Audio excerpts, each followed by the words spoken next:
Well, good evening, everyone. I'm Stan Boney. And I'm Erica Thomas. A large fight at East High School in Youngstown 2 weeks ago prompted a public meeting tonight about the ongoing discipline and curriculum problems. About 100 people were there. We streamed it live at WKBN.com. The fights came up, as did the lack of math books and the negative perception surrounding East.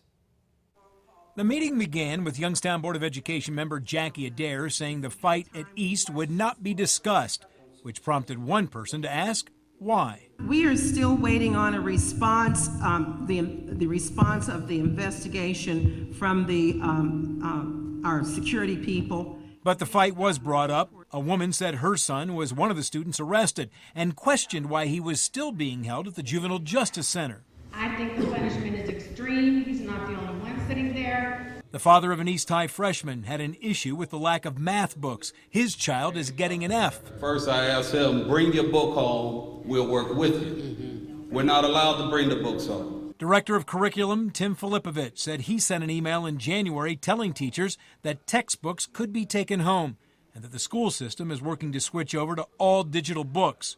The mother of a junior whose child is also getting an F in math complained of problems in meeting with the teacher. I come here before school starts. I can't speak to a teacher because they are with the students. I try to come here when school is out. I still can't speak to a teacher because they're leaving with the students.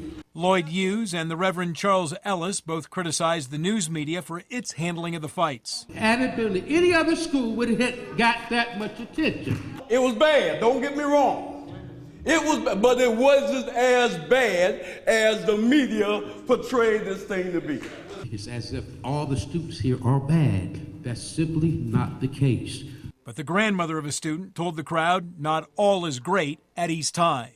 Our kids need to feel good about being in a school. They do not feel good about East.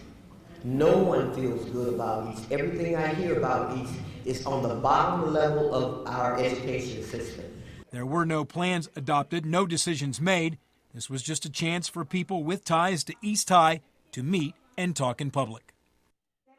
Now, the meeting did last the entire 2 hours that it was allotted. The panel on the stage made up of school officials. The mayor was sitting there. They did speak a little bit, but most of the discussion was taken up by the public. Sure. A lot of people came up and talked in front of that panel. What about people that didn't want to go in front of the Well, they crowd? actually passed out little index cards, and there was a lady that had a complaint with one teacher. Sure. And they said, we'll give you an index card, write her name down, come up to us afterwards, we'll discuss it then. So there were some personal issues, but they dealt with it by handing out index cards and tried to deal without blasting it out in the public like that. And we'll see what comes of those. We will. Interesting. All right, thanks.